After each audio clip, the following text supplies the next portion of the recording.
Welcome into Turnkey on Queen City News Plus, your go-to show for everything real estate in the Carolinas. We dive into the latest market trends, do's and don'ts of the industry, and provide expert advice on navigating this dynamic landscape that we call home.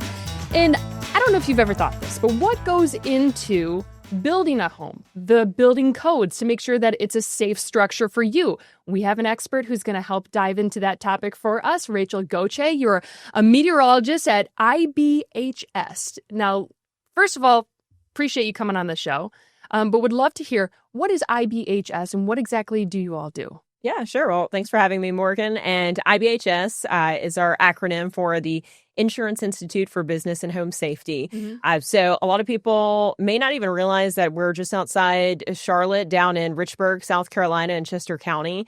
And we've been there since 2010, and we're a nonprofit scientific research organization. And basically, we're blowing up buildings and blowing buildings down to try and make buildings stronger, to minimize losses and make homes stronger. So if you're any sort of a pyro, if you like fire, this might be a job for you because you guys get to do the fun stuff, but ultimately that will hopefully help save homes and lives down the line, right? Yeah, absolutely. We destroy all sorts of things. I like the way you put that. Yeah, no, we really do. We blow it down. We shoot hail at it.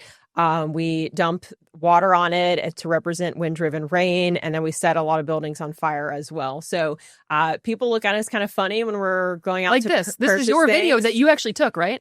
Yeah. Some of this is my video, my drone video. One of the perks of the job on the product design team is we want to capture this video. There's my video right there from the drone. So when these experiments are going on, we want to capture it from all angles. One, for a research perspective, because the researchers will actually look at our video and they'll be able to pick up things that maybe they didn't see while it was happening. And then two, obviously for our education purposes, spreading the word about the research we do. So yeah, we get up close and personal. Right now we're doing a lot of fire stuff as well, but we get to do the wind in the wind chamber. So we get to, film this stuff up close. And I didn't think I was a pyro, but now that I work there, I think that I am. I mean, it is really interesting to see, how a fire can spread throughout a home. Is there anything that in your research you've been a part of discovering that you thought was interesting and never really knew before in terms of how a home would react to that? Oh, yeah. There's so many things that I didn't know before working at IBHS. One of the things is just the different forces that wind exerts on your home to actually rip it apart. And then from a fire perspective, seeing how fire spreads from one building to another, seeing how the different types of building materials that your home is actually built of can either allow fire to spread or minimize ignitions. I got the chance to go to Los Angeles to be on the damage investigation team for the LA fire. So I actually got to see a lot of those houses that were damaged or destroyed up close. And we were documenting how the fire spread throughout the community. So that was really interesting to see. So yeah, once you work at IBHS, you find yourself like looking at homes. We're looking at, what is that roof made out of? What type of building material is that? What type of defensible space did this home have? So it's really interesting.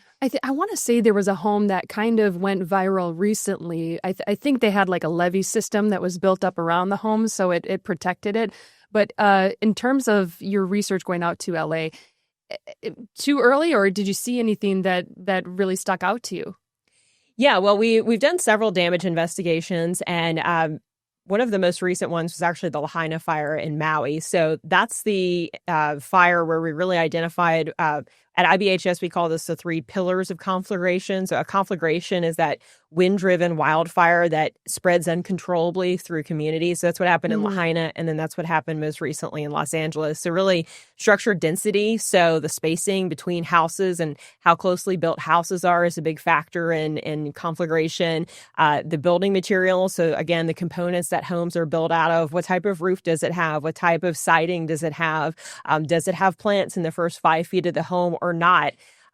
Those are two of the factors. And then connective fuels as well. One thing that was interesting about Los Angeles is we saw, obviously, lots of vegetation in between homes, allowing the fire to spread from one home to another. Wooden fences. If you have a wood fence between your house and the house next door, wood is combustible. Yeah, so it's fuel. So if it catches on fire from an ember or a spot fire, it's going to go to the next house, most likely. Another big connective fuel in LA was trash cans.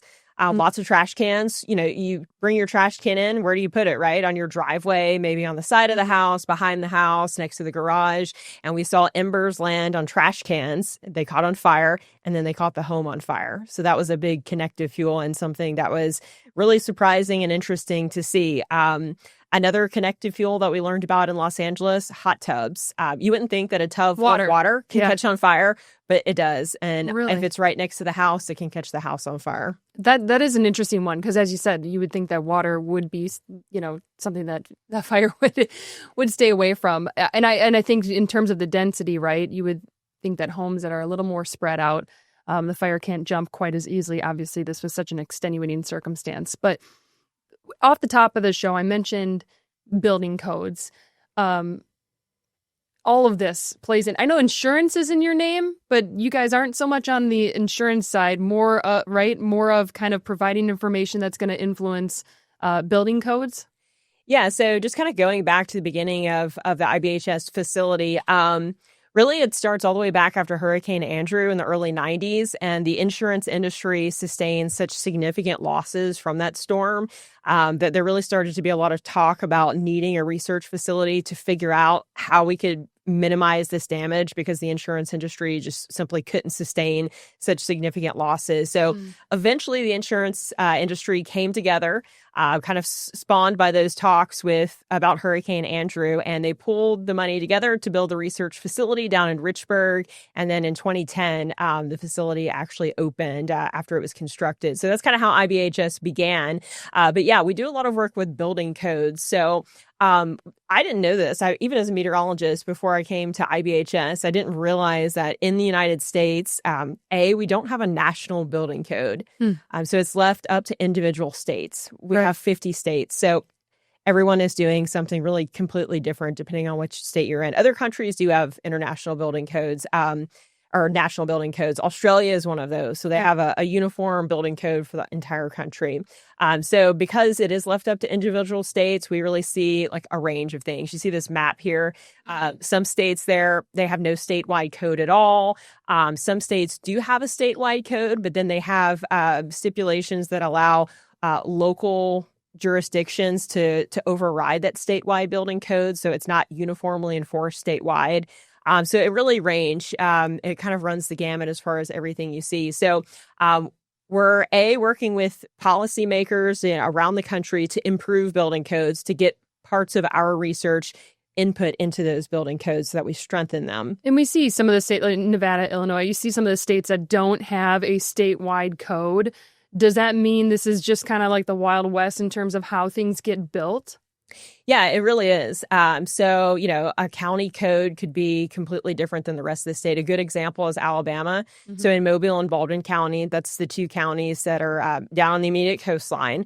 I'm actually from Mobile County. They have great codes. So the local code for Mobile and Baldwin County is really strong. And it's strong because they experienced so many hurricanes, especially in 2004 with Hurricane Ivan, and then 2005 experienced Katrina as well. So the coastal counties decided to strengthen their code, but the code in the rest of Alabama is pretty weak. So those inland locations that experience tornadoes and severe thunderstorms, the code is not as strong as on the coast. So it really ranges within each individual state. Okay, much more information to come. Really interesting stuff with Rachel Goche. We're going to take a quick commercial break here on Turnkey, and we'll be right back. Welcome back to Turnkey on Queen City News Plus. We've been talking with Rachel Goche. She's a meteorologist, former TV meteorologist. You went over to the dark side, working for a nonprofit, doing great work in terms of research for homes.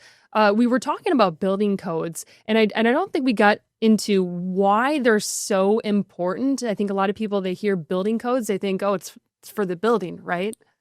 Yeah. So the purpose of a building code is to minimize, it's for life safety. So you want to be in your home, a tornado comes along, a hurricane comes along. Obviously, you want the building to be structurally sound enough that you're able to survive that storm, right? You don't want the building to collapse around you.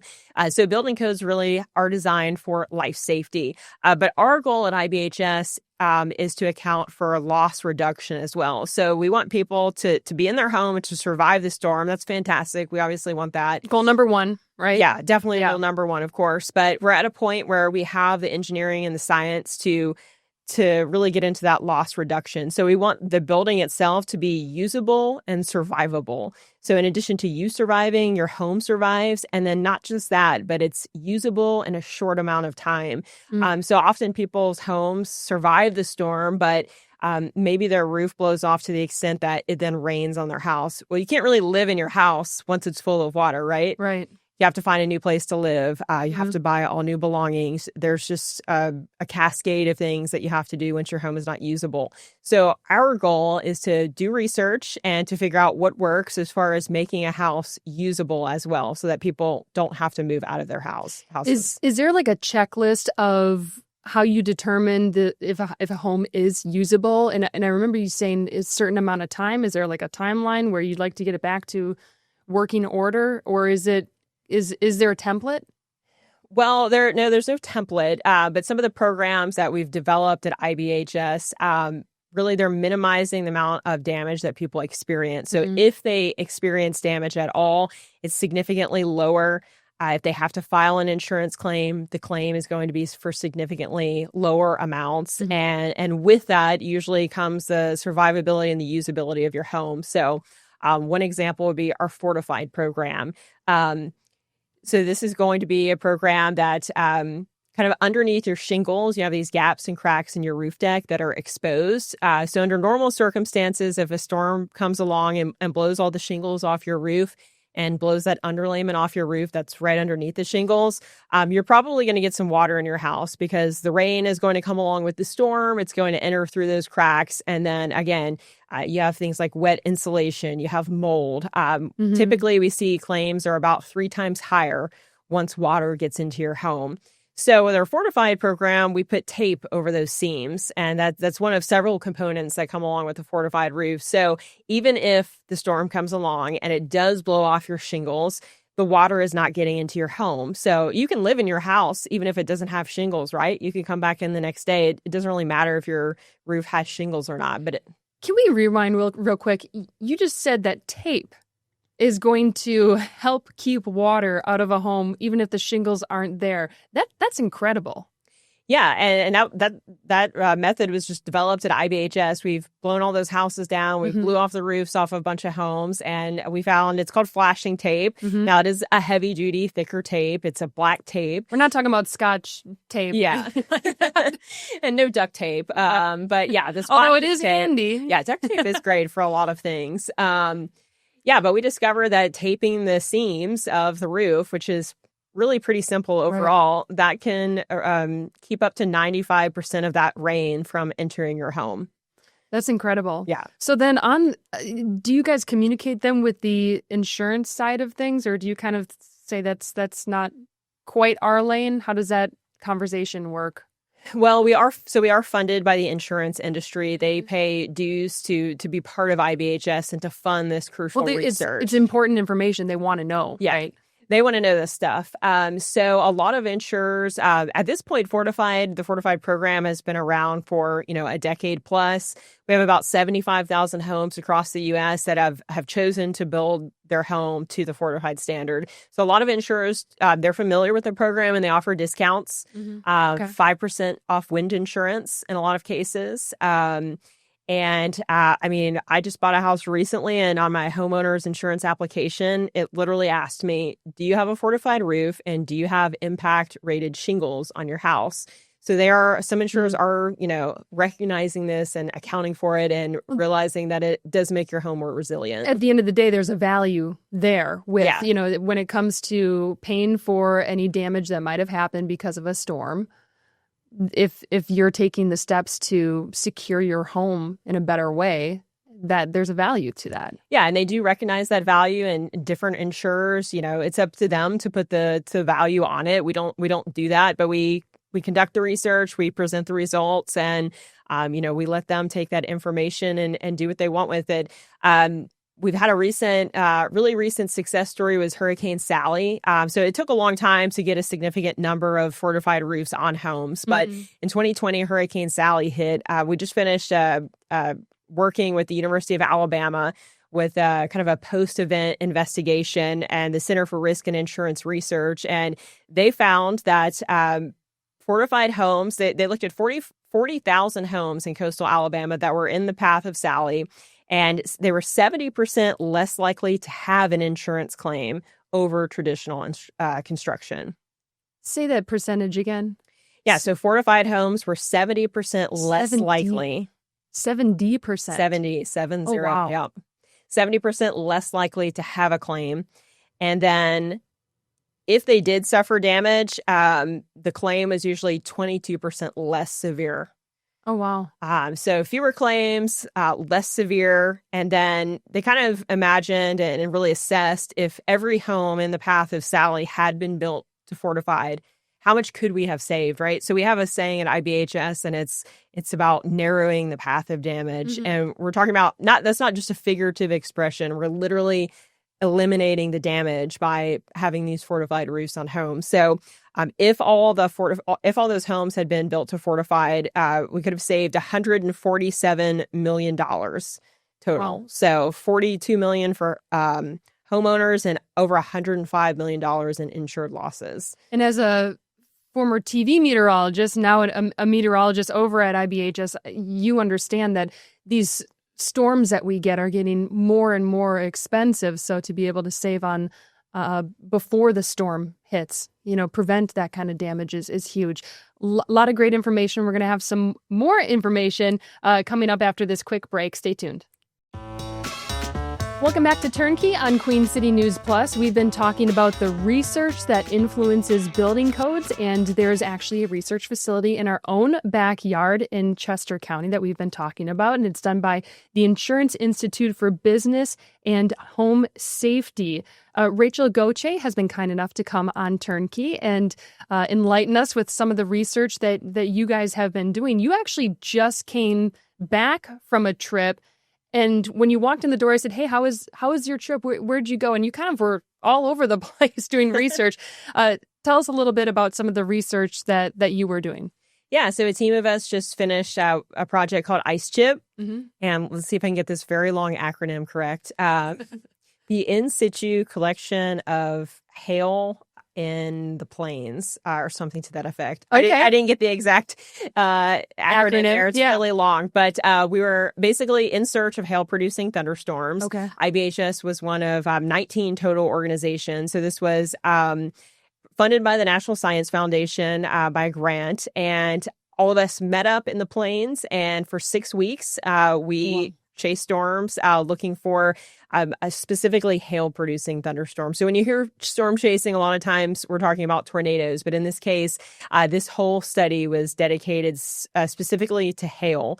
And the reason why it was dedicated to hail in particular, you may not realize this, but it's actually hail that accounts for the majority of insured losses across the country.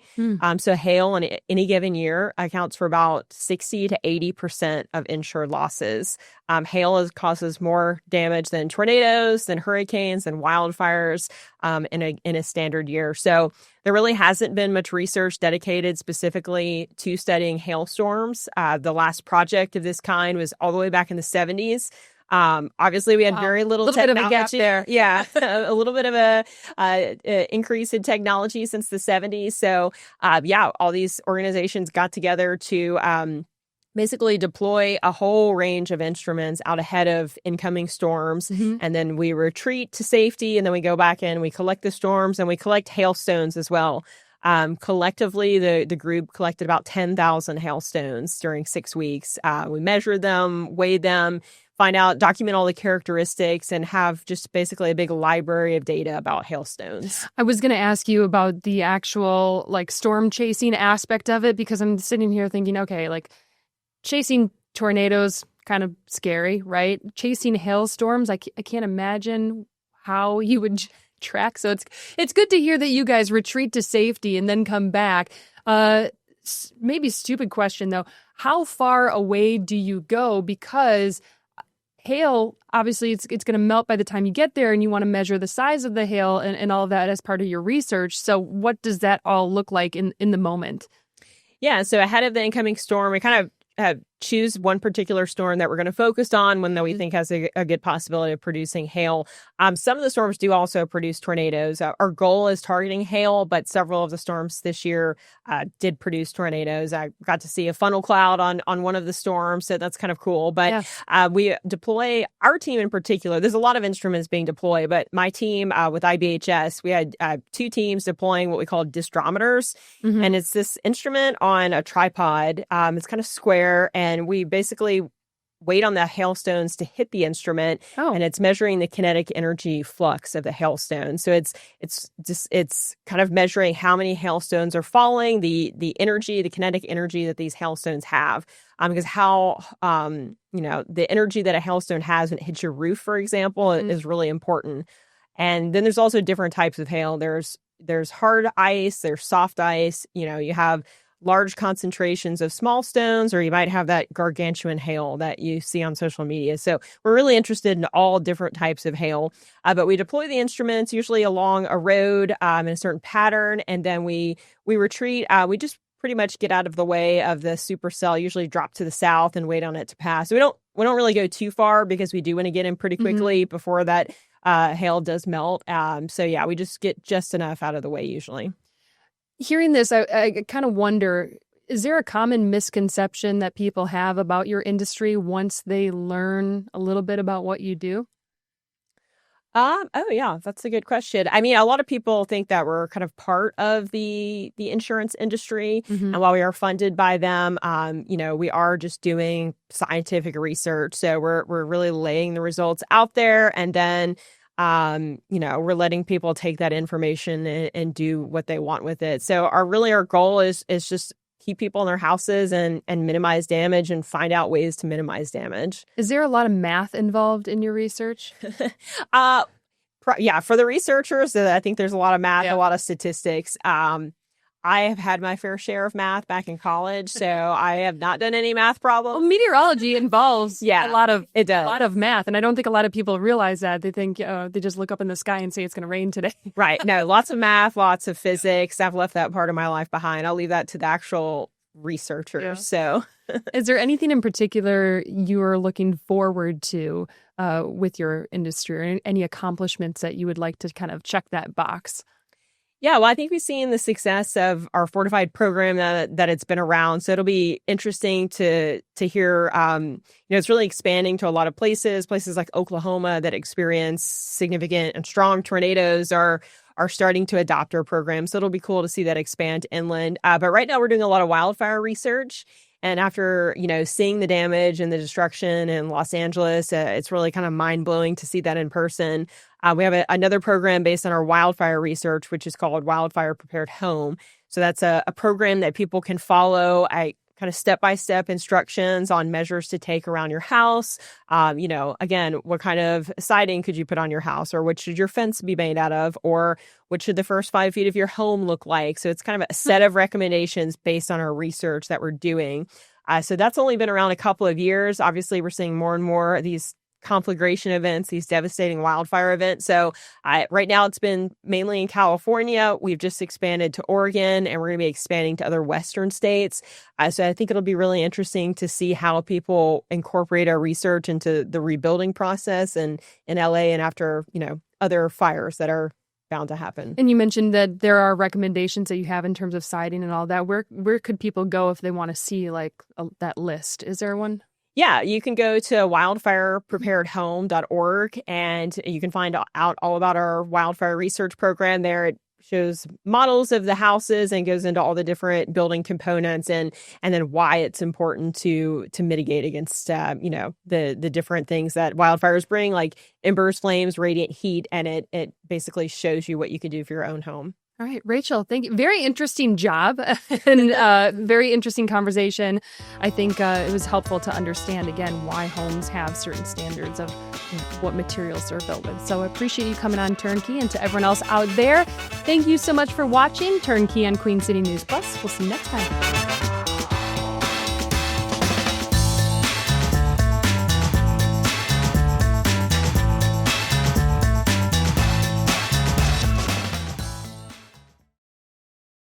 Queen City News Plus. Just search Queen City News on your smart TV's app store.